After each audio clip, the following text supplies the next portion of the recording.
Hello, listeners, and welcome to this, the 52nd episode of the Heresy Accountability Buddies podcast. I'm Jacob, and on this episode, I'm joined by none other than Duncan, the one and only Jack, and John. And we're glad to have you with us. We've got a great big show lined up for you. Before we get into our news items, we do want to make sure that we go through a couple announcements, not the least of which is our ongoing giveaway. That's right, for the low price of a little bit of social media engagement, you too can be registered to enter to win. What is it again? A Age of Darkness box set from Flying Phoenix Games and a set of very fancy resin bases from Elric's Hobbies. Is that correct? It is indeed. Wonderful. That's open to any of our listeners from the continental United States. All you got to do is on either Insta, YouTube, Facebook, or in the appropriate Discord channel, leave a comment with the secret keyword, which is Beakies. It's been really great to see all those responses flood in, and we are absolutely thrilled to be able to give that box away on the next show. I'm just happy people aren't spamming Beaky over and over again, but they're making it some type of clever little wordplay. Yeah, I've been kind of a fan of that. Yep. Pretty cool. So big shout to you listeners. Thank you so much for making this giveaway as much fun for us as it can be. Otherwise, in news items, before we get to our immediate heresy progress, I did want to make sure that I put a shout out here on behalf of Jamie and the Toys for Tots project. We have finally secured all the models for the White Scars army and are now currently looking for folks to help paint those items. I believe the way this has typically been done is that they document like a paint scheme, what pots you'll need and what colors you'll need, or at least suggestions for them, and just kind of a step-by-step of here's how you can paint these and get these on the table for us. If you are interested in doing so, feel free to either contact the show or contact Jamie directly. We will be more than happy to take all the help we can get with that project. So, otherwise, before we get to more model-oriented news, let's go ahead and get into our hobby progress. Who wants to kick us off? Yeah, I'll kick off. I've got a good bit. So, managed to get the knights kind of assembled. So, everything that I was going to take to the event last weekend was assembled. I got it all decaled, then I got it sealed, and then I followed that up, doing all the armor plates on.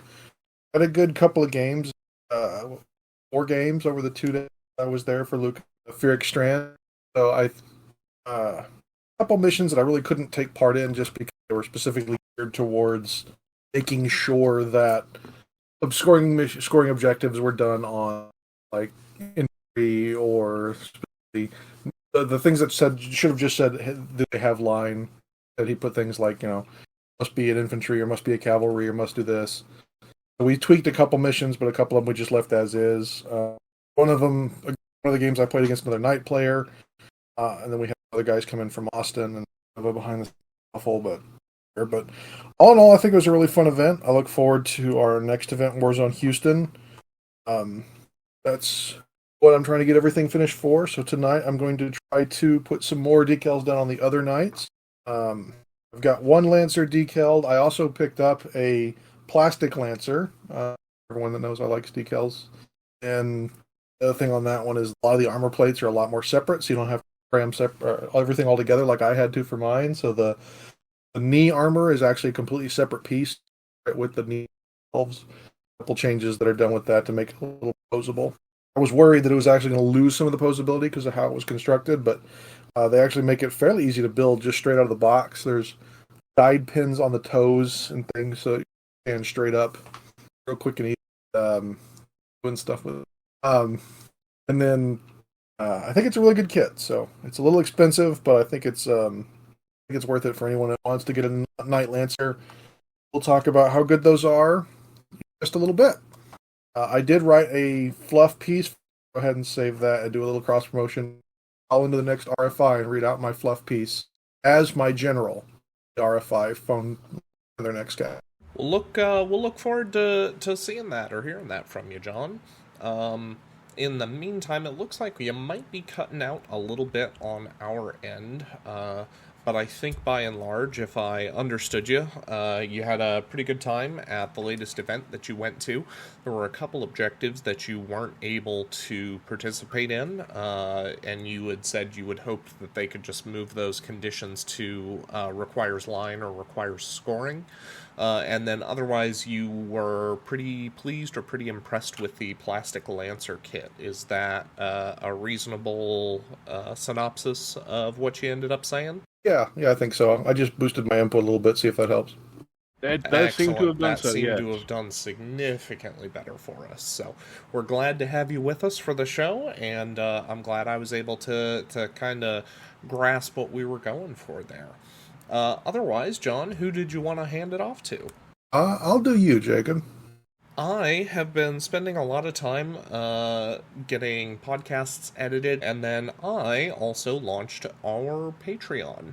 I believe the specifics are posted on the page, but the long and the short is that we've got several different tiers, which include perks all the way from thanks from the show, all the way then up to the ability to listen live or even receive some merchandise that we've had for the show. I think some of those that we talked about were pins, posters, that may end up coming to be shirts. I don't know that we've got any of those immediately in the tank. But for those of you who may have seen, either from us or from some of our friends, some posters, very like World War One, World War Two propaganda style. Those were Duncan's brainchild, and I believe the intention is, at least in part, to have some of those available through that merchandise tier on Patreon. So if that's something you're interested in, we would absolutely appreciate your support on that platform. But past that, it really just has been the show consuming a lot of my time. Went to Gen Con, saw some really cool like props and replicas that Games Workshop had there. They had a life-size Terminator, and they had a number of like Legion helmets. But overall, not much from them for the Heresy side. As I kind of questioned or speculated on, definitely still focused on pushing Leviathan and 10th edition, which was disappointing, but hardly the end of the world. They were there. They did have some Forge World kits that seemed to be, dare I say, like last chance to buy, with them trying to... I don't immediately know if they had any discounts or sales outside of just maybe a sign indicating when these are gone, they're gone. The same stuff at Adepticon for that. It was just basically get it while you can, and we're not going to restock anything for our trade show.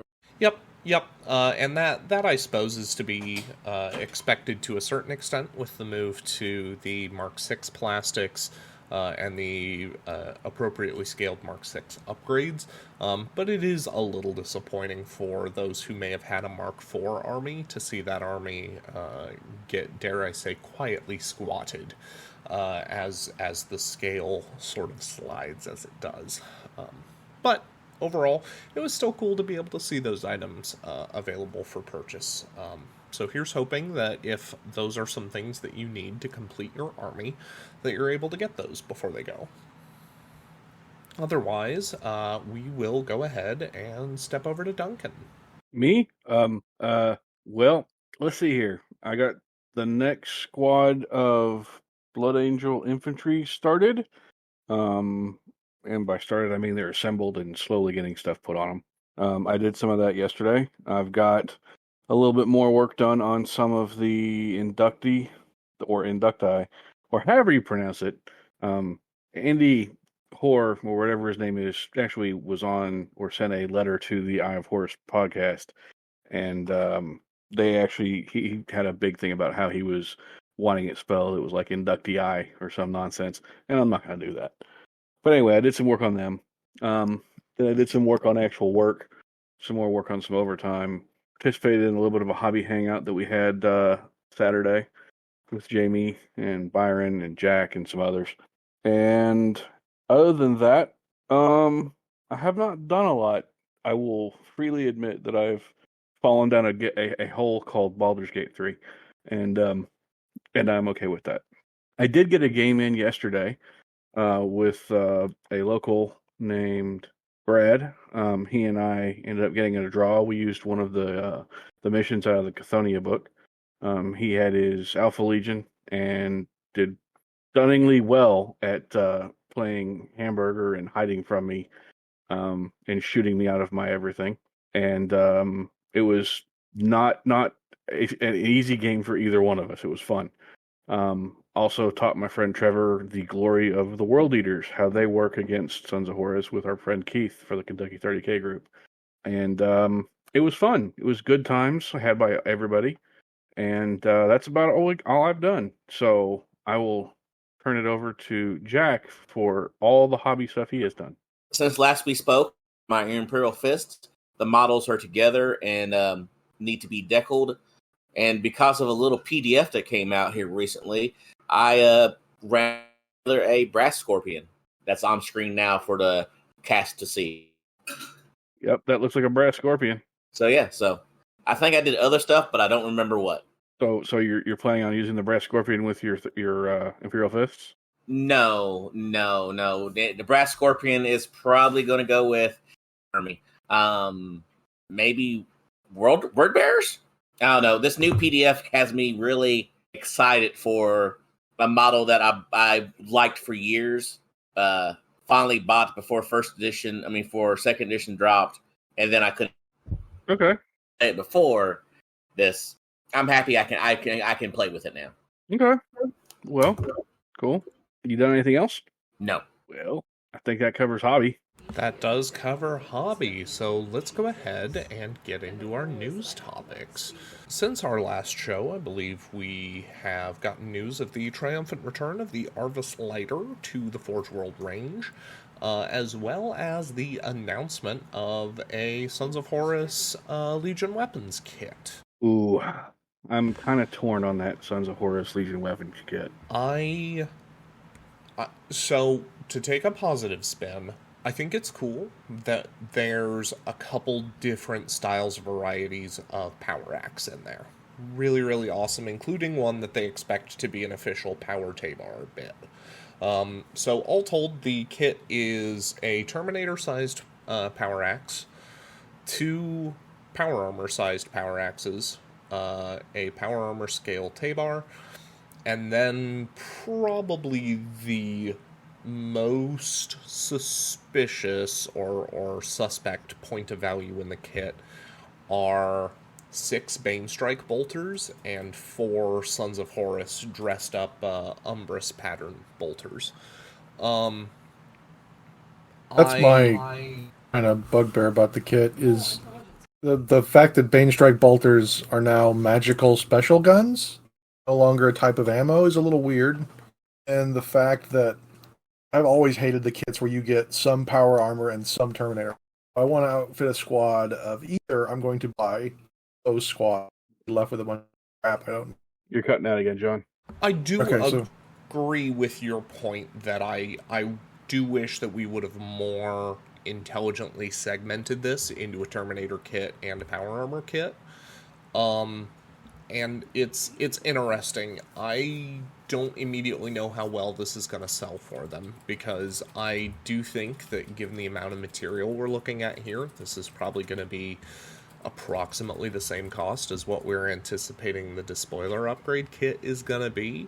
And I think that that's a very hard sell for something that you functionally have to buy 2 sets of if you want to field 10 models with Banestrike bolters and use these specific bolters for it, no less.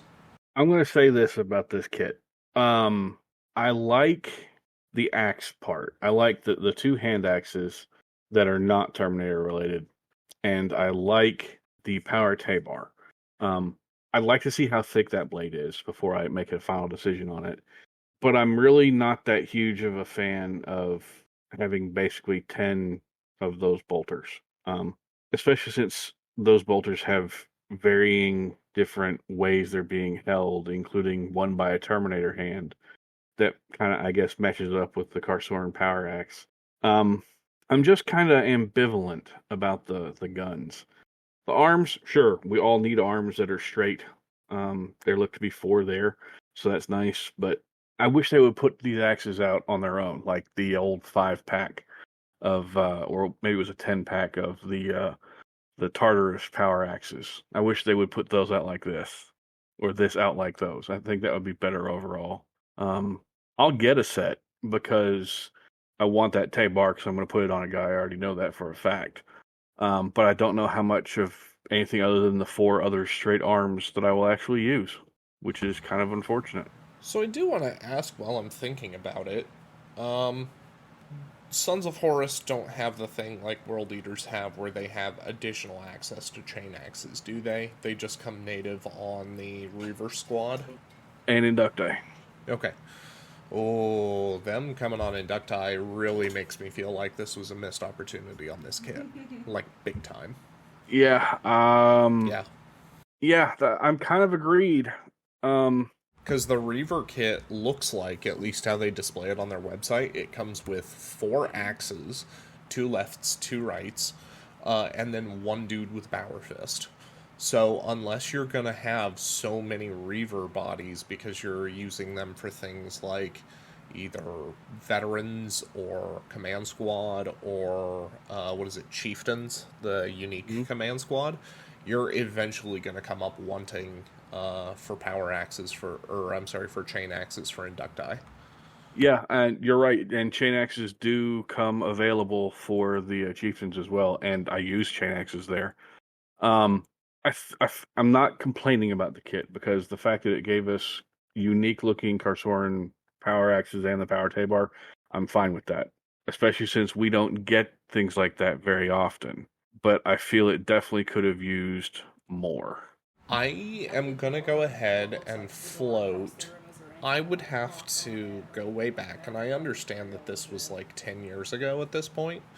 But at some point, I bought the old Raven Guard veteran upgrades for my Blood Ravens, and those were full head, torso, 2 shoulders. Now, admittedly, I think I had to buy 2 sets of them because they only came in packs of 5. But I feel like the amount of product that I got was like if you put them on a scale and weighed them, I feel like I got more product per weight per dollar on those kits than what I did on this. And while I know that there may be some out there who are going to talk about inflation or things like that, ultimately your capability to manufacture should be more than offset by inflation. Your cost of sculpting and all this, to say nothing of the fact that you should generally be able to project a larger audience for your product. And that to me kind of just feels like a breakdown from Forge World or from Games Workshop. I'm not really disagreeing there. Oh, those kits also came with bolt guns in them. They did. Yep. Yeah. So all you really needed for those, because they came with backpacks, I think. Yeah, because they came with like Mark 6 backpacks. Really all you needed for those squads to put them on the table were arms and legs. And I didn't know any Space Marine player who didn't have an abundance of arms. Sure, legs kind of became the limiting factor, but it's still the fact that, like, I feel like I spent proportionally less to buy a tactical squad and upgrade it with 2 sets of those and turn them into Stern Guard or whatever I did with them. Probably Stern Guard, because Stern Guard were amazing. I spent proportionally less than what's being asked to do squads here. I'm not gonna say I'm ambivalent about this set because it definitely has some promise. But I'm really not seeing a lot of use on these bolters. The axes, yes. Some of the arms, absolutely, because they're arms. Those bolters. What units can actually buy Bane Strike bolters for you? Characters, the chieftains, HQ's command squads. I think Seekers, although I haven't used them. I'm not 100% certain on that one. Let me take a moment to double check the Sons of Horus entry. I'm doing the same thing, by the way. Any model with both independent character and Legion Astartes can exchange a bolter for Bane Strike or a combi bolter for combi Bane Strike for 5. All models in the Legion Seeker Squad may exchange Kraken bolters for Bane Strike bolters, which is kind of a loss. And all models in a veteran squad can take exchange bolters for Bane Strike for +2. Okay, so your vets can take them. You just get where I was about to be like, man. It's a waste. It's super weird that they don't let command squads take it, but they'll let veterans take it. But I suppose that's a little bit of a topic from last show. Yeah, they're just there and get them. They get their combi bolters with that. Yeah, strength 5's nice. Well, so here's the thing. That kind of speaks to John's point of why are Bane Strike bolters suddenly a special bolter pattern rather than just an ammo feed that you shoved into a normal bolter? I don't know. Yeah. And my next complaint is I utterly hate and loathe 2 of the bolters in that set because their design is goofy. I don't know who decided it would be a good idea to have half the grip of, or the butt of the gun sticking over your index finger, but whatever. That just doesn't make any sense to me. It just looks nonsensical. But hey, what do I know? I'm not a weapon designer for GW. But other than that, we did get something pretty special. And no, I'm not talking the fact that the champion is finally up for pre-order. I'm talking the fact that we got an exemplary battle that gave us the demon engines. John, you mentioned, especially with your knightly pedigree, that you wanted to kind of pick through some of these. Give us the cliff notes, and we'll save a full breakdown maybe for next show. Yeah, so the demon engines break down in a few different ways. There's the knight Krytan. There's the super heavy, but bigger than a knight, brass scorpion. And there's the dreadnought blood slaughter. The one that's really upsetting knight players like myself is the Krytan, because it is basically a lancer with a better weapon, better gun, better movement, better hull points, all for 20. So for 20 more points, really, the Lancer doesn't get a 5-up invul? I guess I haven't looked at it. The Lancer gets a 5-up invul. It keeps the same invul. The one thing it does lose one thing it gains that the Lancer doesn't have is brutal. And that's the biggest. Yeah, you definitely mentioned either last show or 2 shows ago that like the Mechanicum book was completely devoid of brutal. There is no AP2 shooting practically at all in the Knightlet. The thermal cannons, that's about it, and they're very few and far between. You kind of called attention to the kick to weapon 6 is pretty significant, even if you lose a point of ballistic skill for the privilege. Yep. Isn't there some brutal in the Mechanicum book but it's only in hand-to-hand combat, right? Yeah, that's like one special. I think it's the Atropos' Vortex-y cannon, or the dark, the open up a black hole gun or something like that. There's very, very, very limited. One instance of it in the entire. Yeah, it kind of seems they want to keep brutal to something that the Marines do, but and that's kind of a kick in the. Yeah, may not be the healthiest option to have left that there, but and then we do have 2 etheric dominions which are present. You have Heedless Slaughter, which is +1 inch on your charge, and then +1 to combat res, and +1 to sweeping advance rolls, but it forces you to charge if an enemy is within 8 inches at the beginning of it. It also says that you can only charge what you've shot at, but the Knight Krytan has a special rule that the Knights get called Fleet of Foot or something like that. Flank speed, Flank speed, thank you. Yeah, that says specifically you can charge something you didn't shoot at. So I don't know what you're supposed to do. Yeah, really. It only has one gun, like the Knightland itself, except its gun is really good. Also, like the Lancer and Seraph chassis, give up its shooting to move an extra 4 inches, has a longer move, use that extra 4 inches, and then still charge after that. Yeah, it's got like the Space Wolf style running charge.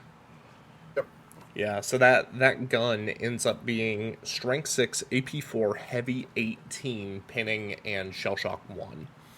So you don't really, once you're at 18 shots, even by the time you figure only 9 of them are gonna hit, you're then gonna look at 8 of them are gonna wound. All you need to do is kill 1 Marine, and you'll force that pinning check at lead -1, which is pretty okay. I'm Yeah. I'm gonna say this. I like the look of the Khitan. I'm not a huge fan of the tracked version that came out a while back originally on that, but I like the look of the Khitan. It looks like something that would be in late Heresy. So the fact that we can actually see it on the table, I like that fact. Oh yeah, I love that these models are getting rules. I just think the guys that are writing PDF rules should write book rules, I can't really disagree. because these PDFs have been good. Even when they're bad, they're good.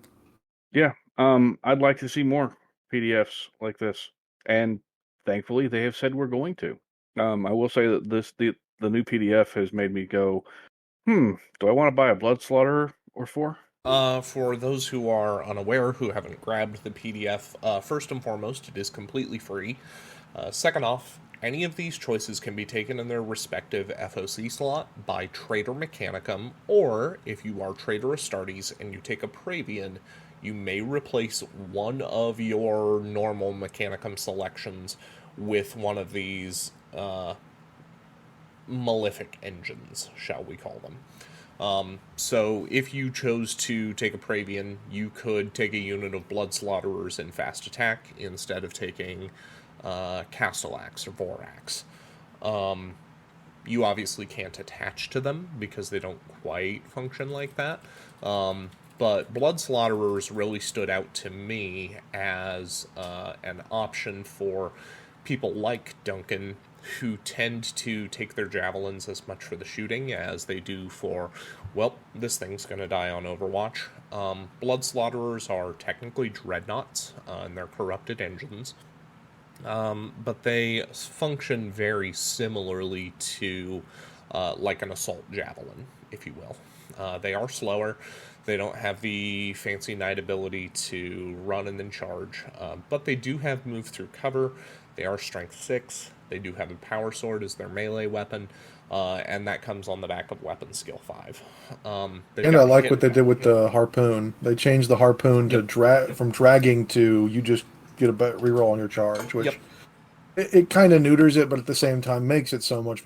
I'm really gonna say that I hope they do something similar for like Sir Gala and the Legio Audax for their warhounds, because I don't know if they want to get close combat with them, but doing something to pull the enemy somehow like that, it just makes me go, hey, look, they're thinking out of the box. It's lovely, it's wonderful, cool. So I do want to ask, while I'm like here and thinking about it, did Liber Imperialis, did that book have the Black Shield Hand of the Sigillite rules for like Garrow and Tylos Rubio?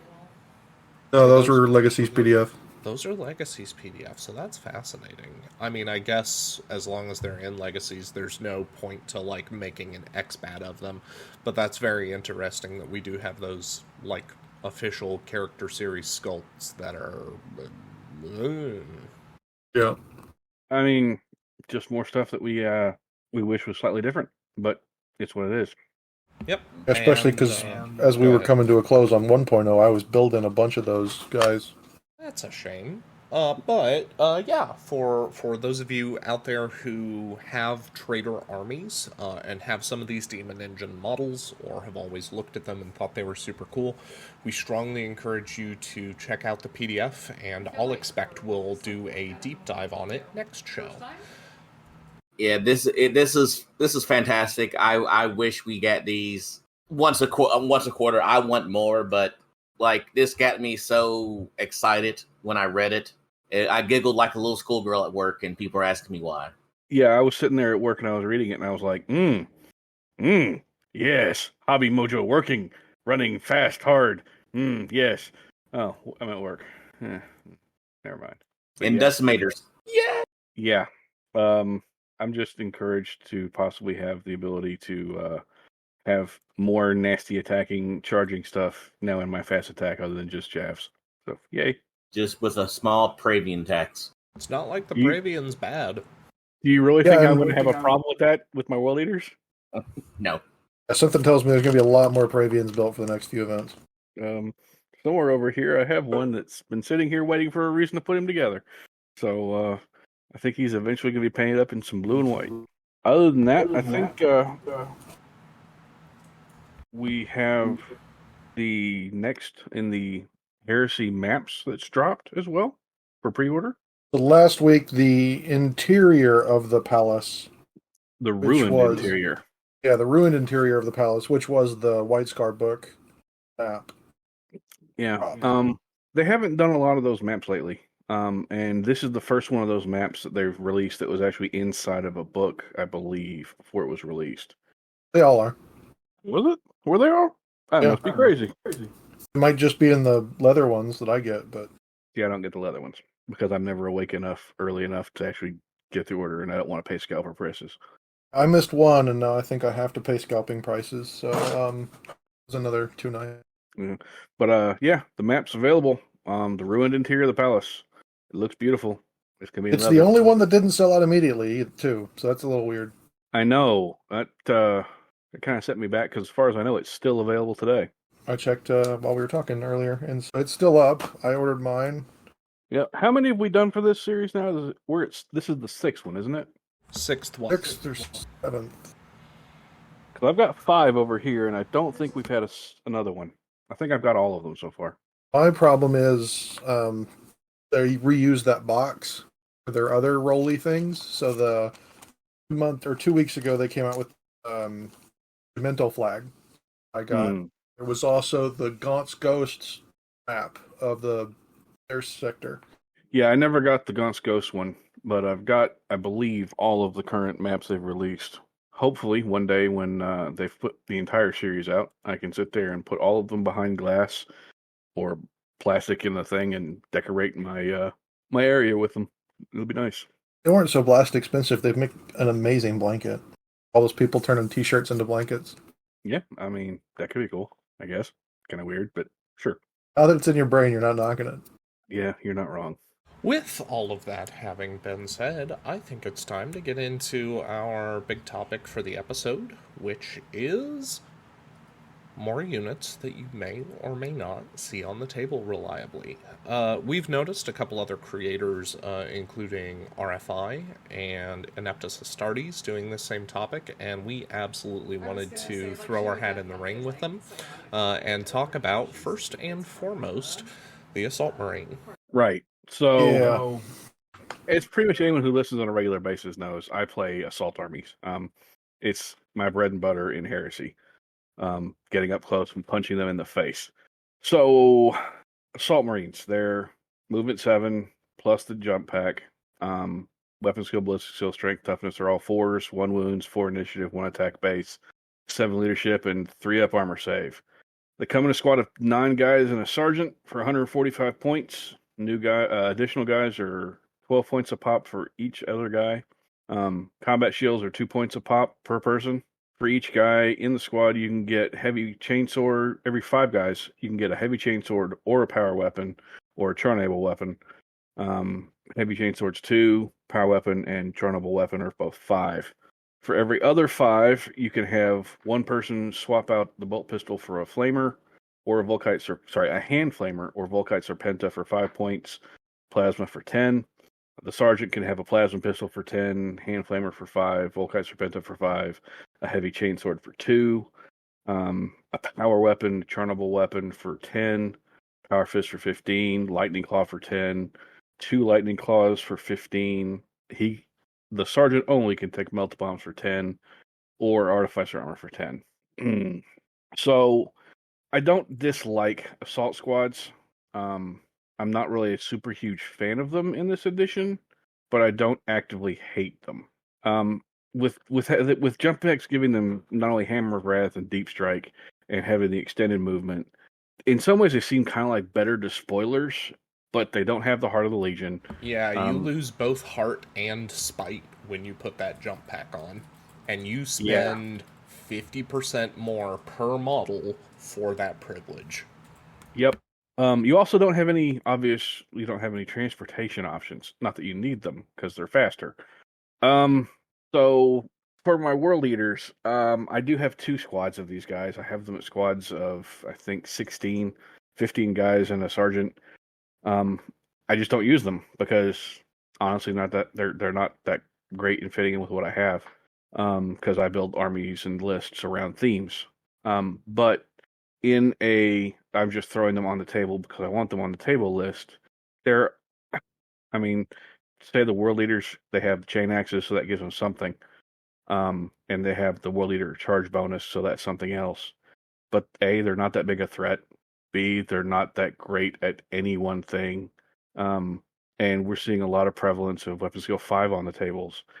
The only way I personally have used them is hunting last cannon squads. Because what's that last cannon squad going to shoot at? Are they going to shoot at the guys in the Land Raider?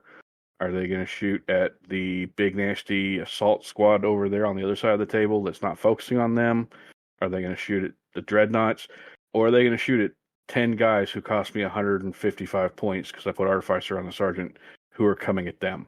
If they spend turn 2 not shooting at something important and shooting at that assault squad, as far as I'm concerned, I have not had to deal with their shooting.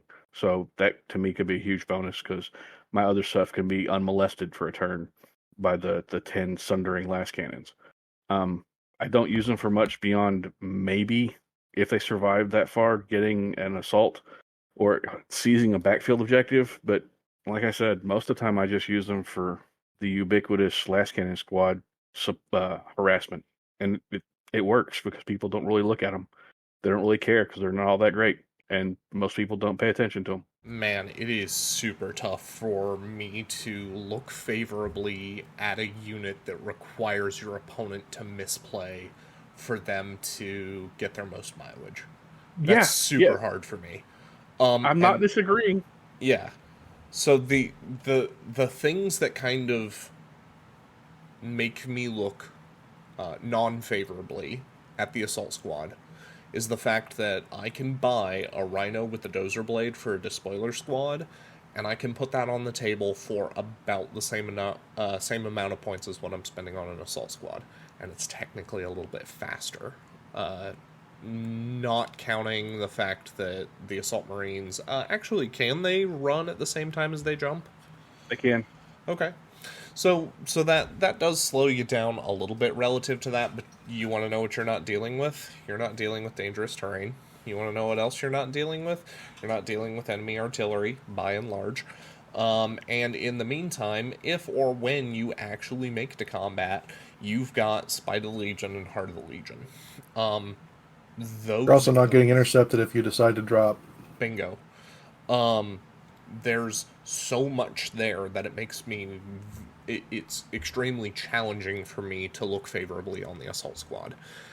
And then on the other end of things, where you have the tactical squad, there is such a crushing amount of math, especially in the current edition, that puts the tactical marine ahead of the assault marine, that it's kind of funny almost. So now that Fury of the Legion has moved to, as long as you have sat still, you add +1 shot to your bolt weapons. That's +1. There's no drawback to it other than you can't move. Even if all you do is take the shots at 24 inches while standing still with the tac squad, that's going to be 20 shots, 14 hits, 7 wounds. You're going to kill 2 assault marines, assuming they didn't buy an apothecary. Subject of apothecaries, I think we've touched on it a little bit here in shows. If your apothecary costs more than the life of the guys he's capable of saving on math, he's not worth it. So for assault marines, which are 12 points a model on their face, your 55 to 60 point apothecary by the time you give him artificer armor and a jump pack has to save at least 5 dudes. And so if you aren't fielding at least a 15-man assault squad, that apothecary is not going to be capable of making his points back as far as a durability buff is concerned. So if you look at it on a pure numbers standpoint, yes, you are absolutely correct. He does not make sense to have. It does not make sense to throw an apothecary in there. Honestly, it does not make sense to put any upgrades on them. In my mind, the only maybe upgrade I would Artificer put on the Sergeant. Bingo. That's the Yep. only thing I would put on them. And the only reason I would do that is because when I'm using them with World Eaters, realistically, what are you going to really shoot your last cannons at? Them, of which there's 2, maybe 3 squads of those. One of the 2 dreads, or one of the 3 land raiders full of rampagers who are coming straight across the board at you as fast as possible. I can see a small argument to be made for paired lightning claws on your Sergeant, because that makes you 2 attacks base, 3 for dual armed, 4 for paired weapons, 5 for the charge. And even if you only get 2 of those hits, you've got a not unreasonable chance of being able to grab a rend and pull that guy out of a challenge, even if you're using these guys for what other people commonly suggest, which is bully, enemy, heavy support, or scoring choices. So those heavy support choices, even if they bought Artificer on their Sergeant, you've got a non-zero chance of being able to snipe that guy out while the rest of your squad just dumps a bunch of attacks onto that squad. Yep, you're absolutely right. But circle back to the Tactical Marines. Because Tactical Marines will always, immutably, unless night fighting is in play, which is disappointingly often, but neither here nor there, Tactical Marines will hit 2 out of every 3 shots they take. So once you get to within 12 inches, each model registers 2 hits if you're able to Fury of the Legion. Assault squads don't get that privilege, and what's worse, they no longer hit about half their attacks in close combat, instead hitting a third of their attacks. Now, if you put a chaplain with these guys, rerolling 5 up is slightly, ever so almost imperceptibly slightly better. Rerolling 5s is slightly better than hitting on force flat. And I do understand that... Go ahead. I'm going to make one comment, and I hate to say this. We can't really sit there and say they're only going to hit a third, because realistically, they're going to hit about half against equal AV, or against equal weapon skill, yes. I'm going on the assumption that by and large, because these guys are scoring, other enemy assault threats are not likely paying a premium for scoring and are instead focusing their points spent on weapon skill or otherwise durability buffs.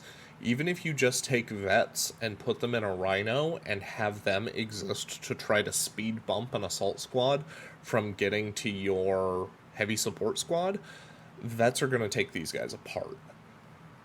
Here is my big complaint about them, and it's specifically not just the way that you're looking at tactical squads, but if you look at a tactical squad, for 155 points total, you are getting Heart of the Legion, a bolter, a bolt pistol, and a chainsword or chain axe, depending on if you're World Eaters.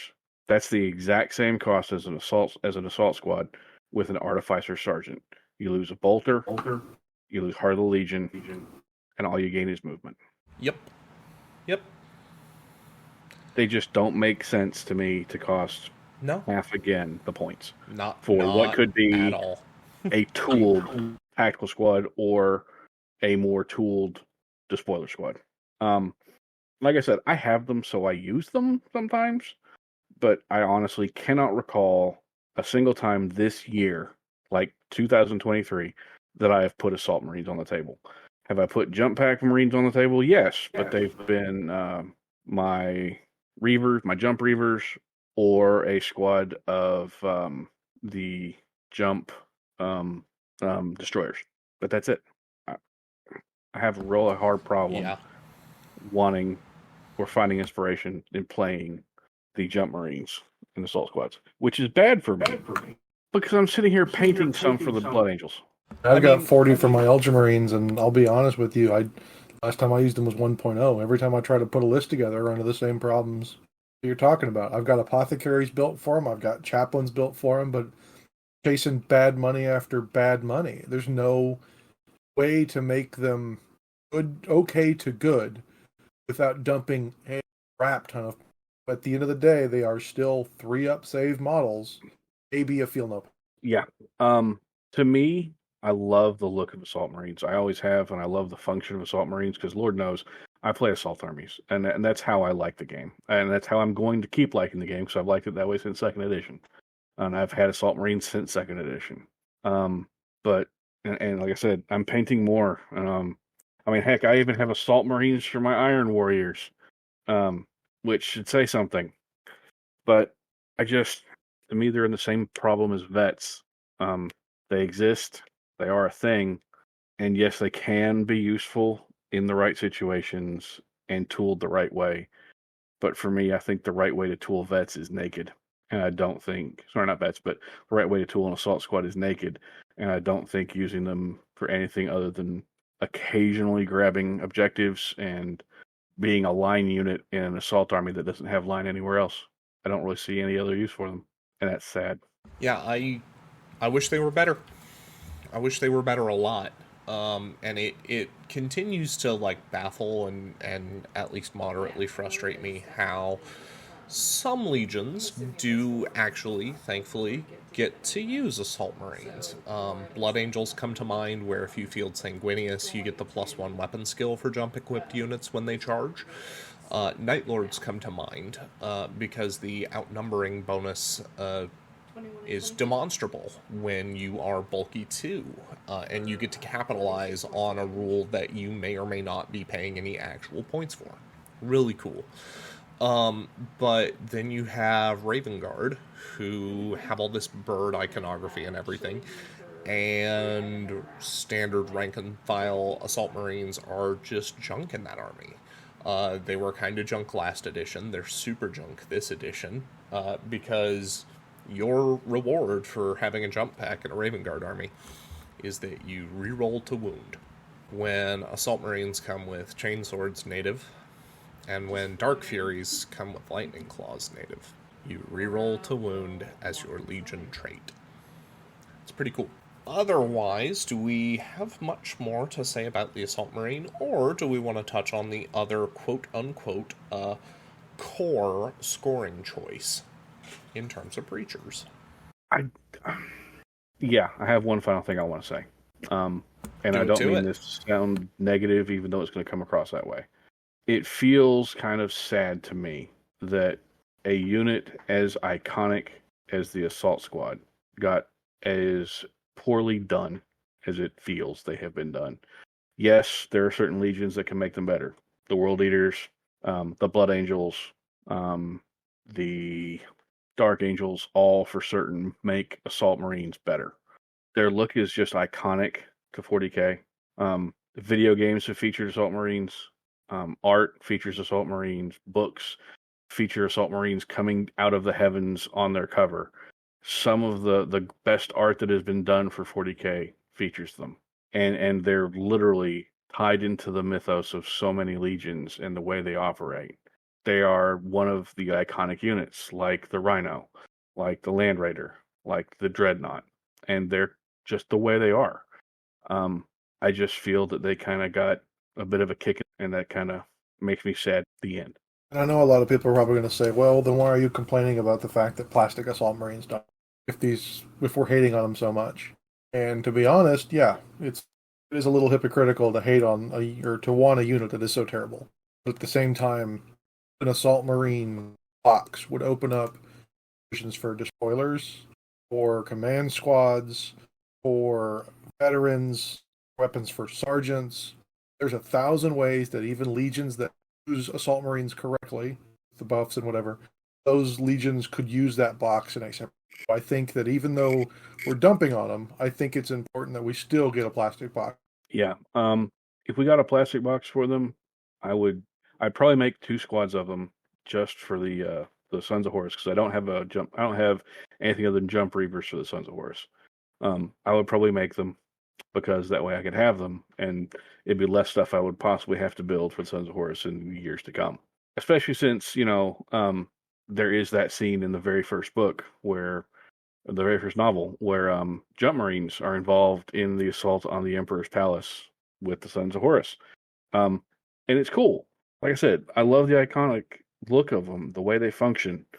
I wish they were better, and I wish they could be better. And hopefully, with the campaign books to come, we will see more options for assault squads that get better and become better and have a happier place in this edition. And again, I'm sorry if I went negative. I just feel they could be better. So before, as it is, they're just kind of them. Before we go to Breachers, is Assault Marines a unit that can be improved with a points change, a stat line change, or do they need both? If you give them just a point change, drop them down to the same cost as a Despoiler squad for having lost the rules that they lose, I think that would fix the entire thing. Losing Heart and losing Spite, or losing Fury and losing Heart, match them up to the Tactical squad and Despoiler squad in cost, and I think that would make them significantly better. I would look at them a lot more frequently for inclusion versus a Tactical squad or a Despoiler squad. I'm going to throw something really spicy here. I think that Hammer of Wrath is kind of a junk rule. And I think that if you replace it with Sudden Strike 1, I think you solve a lot of problems without touching the points cost on this unit. Basically making them Initiative 6 or Initiative 5? Yeah. I could see that. Yeah, suddenly, okay, maybe I do only hit a third of my attacks against a weapon skill 5 unit. But now I don't just get smeared by command squad or vets or okay, you still don't want to hit a dreadnought, but admittedly I understand why you don't put Sudden Strike on them, because the things that will instant death them you already swing beforehand anyway. But that's my 2 cents, is that Hammer of Wrath is kind of junk, and I think that the game gets better when you pull it out and put you either start chopping off points costs, or you get a more impactful rule in its place. When was the last time any of us had anything get accomplished with a Hammer of Wrath hit other than a Leviathan chest bumping a vehicle last edition? And even then, the only thing that the Leviathan could really chest bump last edition was an enemy knight, because anything else was going to have more than 1 hit point left, and the Leviathan was going to maul it anyway. Yeah, they took it away from knights this edition. I'm Stomp, but they got rid of it. The Krytan and some of the other demons got it, but knights themselves lost it. I see it occasionally. Yeah, I think jet bikes still have it. Man, the Khitan also ends up with Rampage, which I don't know if Knights got Rampage, but that really kind of dials the nuttiness up to 11. Yeah. So many possibilities. But I think, honestly, removing Hammer of Wrath and just making or reworking it entirely to give it, on the turn you charge, you gain +1 initiative, I think that would be phenomenal. Putting that on the Jump Assault Marines, perfect. Wonderful. But I think we've also talked about them enough. Yes, now it's time to move on to the Breacher Squad. The Breacher Squad is 155 points for 10 Astartes. These have the heavy special rule. Otherwise, they have a stat line that's completely consistent with Assault Marines, or Despoilers, or Tactical Marines. They have Bolt Gun, Bolt Pistol, and Boarding Shield, as well as Breacher Charges. Boarding Shield is now a flat 5-up emblem, so you are paying 50% more than a standard tactical squad to give up Heart of the Legion and Fury of the Legion for a Boarding Shield. What do Breacher Charges do this? Oh, I'm sorry, and you also get the win some, lose some heavy special rule. What do Breacher Charges do this edition? Anybody know off the top of their head? I would be lying if I said I used them. So If one of you wants to look that up, I'll keep running through the other entries here. roll on, sir. I'll look it up. Yeah. Breachers can take up to 10 extra models, 15 points a model. Wonderful. One guy can take a Nuncio Vox, one can take a Vexilla, one can take an Augury Scanner, no surprise. Any model in the unit may exchange the bolter for a Volkite Charger for 2 points a model. A little suspect on open tabletop, but in Zone Mortalis, you now have a squad that even if you have spent significantly more for a suspect durability bonus, you now can spend slightly more and get a gun that's truly capable of more than a bolter. You get the 15-inch range, you get an assault weapon, and you get strength 5 with Deflagrate. Big fan, especially, again, in Zone Mortalis, and the fact that it lets these guys actually fire that weapon and then go in charging, pretty cool. For every 5 models in the unit, one may take a Flamer, Melt-A-Gun, Grav Gun, or Las Cutter. The Las Cutter, I think, is still a joke weapon, so we're not going to talk too much about that. The Graviton Gun is for sure a joke weapon, because this unit is not relentless. The Melt-A-Gun, 15 points a model. It's a little pricey. And it's up to your personal taste whether, once you've bought these guys, regardless of if you've bought Volkite Chargers, are you in for a penny, in for a pound on them. If you feel like you are that way, in for a penny, in for a pound, you're going to buy an Apothecary. Keeping those Melt-A-Guns alive as long as possible may get a little more rewarding on that Apothecary. The Sergeant can take a major or a minor combi weapon. The Sergeant can also choose to take a chainsword. Don't do this because the Breacher shield disallows you from being dual-armed. You can take a power weapon, power fist, lightning claw, or thunderhammer. Thunderhammer's pretty expensive. Would not suggest, even if for no other reason than you aren't weapon skill 5. But, you know, taking a power weapon at 10 points is not the worst thing in the world, even if you can't claim dual-armed with it. The Sergeant could also take a plasma pistol, but he shouldn't. He can buy Artificer armor, and the Sergeant himself can take Melt-A-Bombs. Are we ready to talk about Breacher charges? Yeah, Breacher charge. It's a grenade. I'll read the rules. The controlling player may choose to have a model with a breaching charge that is engaged or otherwise in base contact during the assault phase with a building or fortification model. Inflict 1 automatic strength 10 AP2 hit on the target at initiative step 1 instead of attacking normally. Any model in a unit that is chosen to inflict hits using breacher charges may not otherwise attack or make use of any other special rules or items of warrior that inflict hits or wounds on a model in the same assault phase, but can participate in sweeping advances as normal. So, it's only one model can breach at a time? Yeah. And it kind of stops everyone else from attacking. Does it?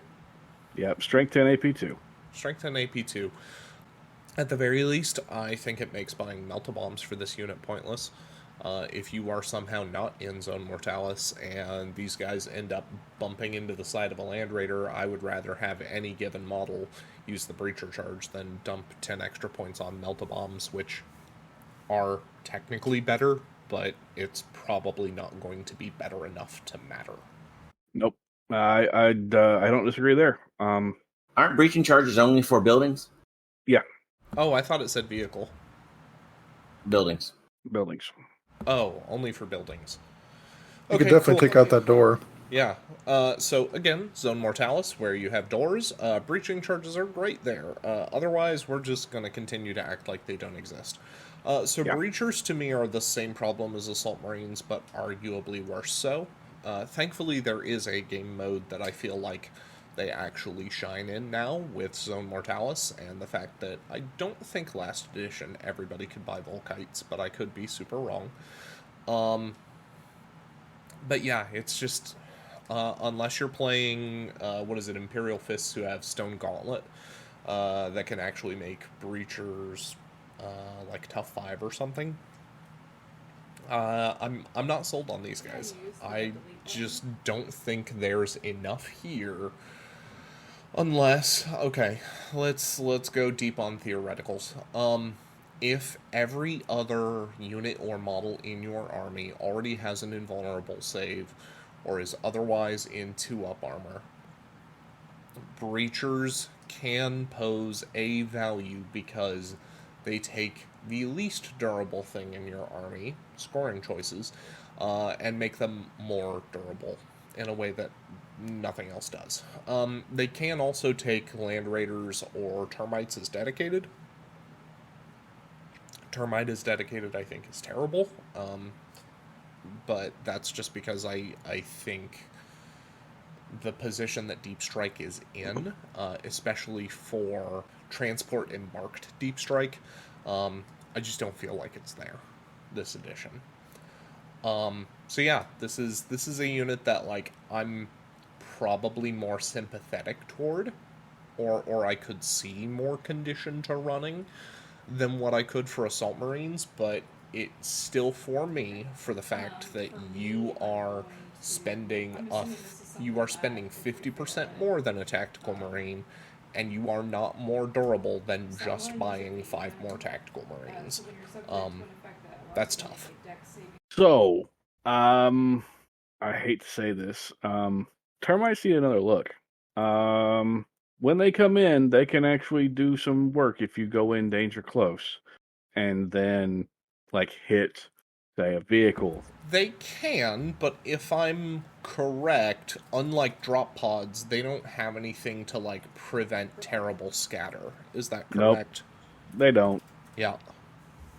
Yep. But if you come up danger close underneath, say, someone's rhino pile or Duncan, Spartan. This is a family show, and I really, really, really don't need you feeding people's gambling addictions by telling them to take a really expensive unit and put it in an expensive transport and bet the whole farm on it going off like a Moloch in 5th edition. So I'm not saying to do it. I'm not saying to do it. But this weekend, I watched as a single termite came up in a spot between 2 rhinos and a raider, and it destroyed a rhino coming out of the ground. So it also shook some guys who were there as well and may have done another casualty. I'm not really sure. So it did it earn its points back? No, not at all. But it was entertaining. And that's about the best I can say for it. In mass, sure, maybe it'll be more fun. Maybe there's more stuff you can do with it, like for an underground assault list. Sure, that could be cool. It's not great, but breachers coming out of there are also not great. So I like breachers. They have a wonderful rule. They have heavy. So let's do the same thing we did for Assault Marines just now. Let's talk about what the core problem is to breachers and how you fix it, especially if we ever hope to see a plastic kit and if we ever hope to see people field it as a serious army rather than just, I like the models. Okay. It suffers from the exact same problem as the assault squad. It's overcosted for what it does. That said, the boarding shield giving you a flat 5-up does have durability. I would not cost them at 155 points for the tactical marine stat line. Maybe 125, a drop of 30 points wouldn't be bad.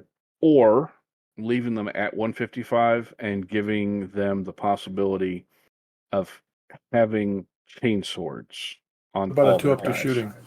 I love breacher stories. They're probably one of my favorites, but the breacher shields suck. Like, holy crap, do they suck. I think a 2-up to shooting, that way they're still crap in combat. You can still lace them out with ends and stuff. The heavy just doesn't do it to me. So heavy does it for me because I've actually seen heavy work against templates, but you don't really see a lot of templates in the game. I'll agree there. I think maybe a little bit of a rework on the rules on the shield. Leave it with the 5-up invulnerable. Either give them an option for a close combat weapon or add the rule that if they're in the shield wall, that any charge made against them is automatically disordered. I think that could be effective. Or you could say they get a free of brace. That disordered charge reaction. Yeah, brace. Yeah, that could work. I think either one of those would work. Or, as I said, leaving them that way and having them as they are now and giving them the option to have close combat weapons. They're in kind of a weird spot. I like them. I want more of them, but I think they could be just a little bit more effective by being better. I wonder, and this is a super out there thing, and it's also very short sighted, mostly because it's about to introduce rerolls. Um, what if you made it so that heavy, in addition to rerolling against blasts and templates, also gave you the thing like the Malefic engine, the Decimator or whatever, um, gets where against any wounds from strength equal to or less than your toughness value, you get to reroll those saves. That'd work. Like you said, it does add a little slowdown to the game, but it'd work. Because here's the thing about breaching shields, and this is that helps a lot. If a bunch of militia come up and dump their stub carbines into a wall of breacher shield, you're going to have a lot of dead murder. Where in the fluff, it's like, and they shot at us for 3 days and we didn't care.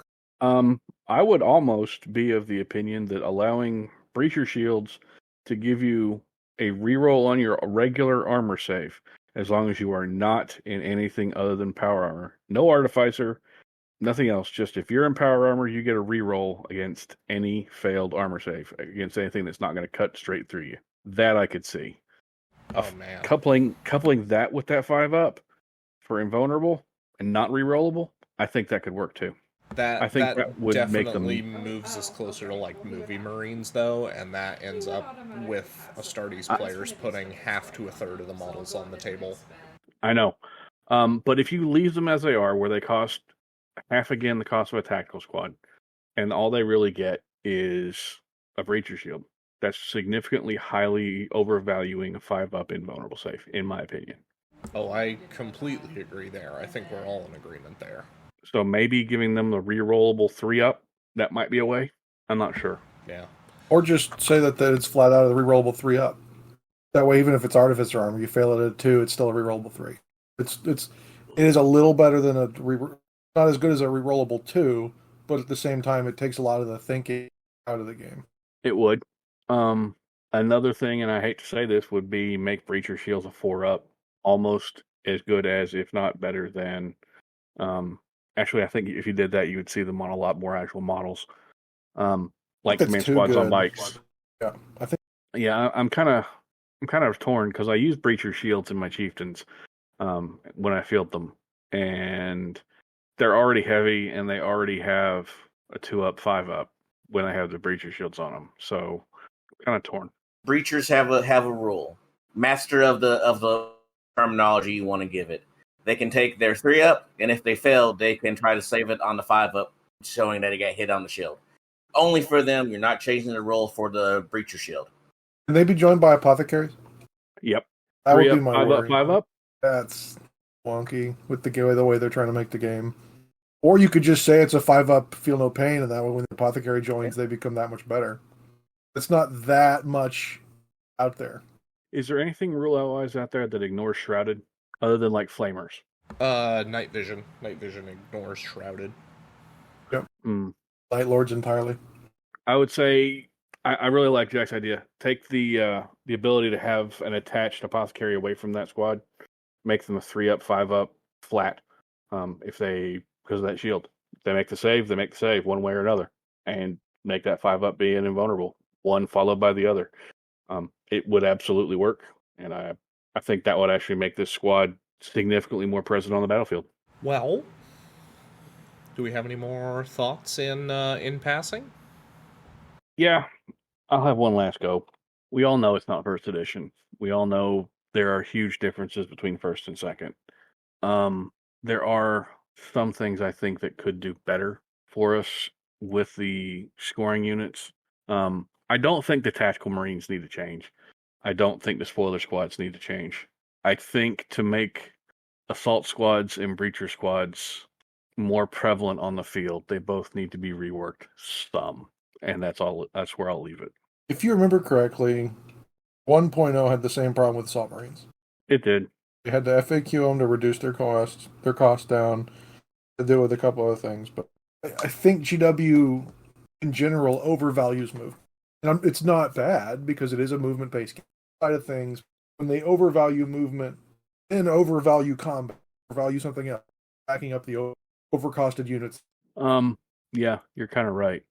I think another thing that might actually help breachers is actually doing some of that, since they are heavy and everything, is not actually giving them a move of 7, but reducing their move to 6, kind of like you do with the Terminators, Space Terminators, because they are Yeah. heavier, they're slower. I think that would be more in line with their way they function in the books. Again, just thoughts. I think we've certainly had a lot of interesting thoughts this show, and I want to go out of my way to thank everyone for listening. Once again, I want to take the time to remind our listeners that if you have any interest in offering your painting services to completing the Toys for Tots White Scar Army, please reach out to us or to Jamie.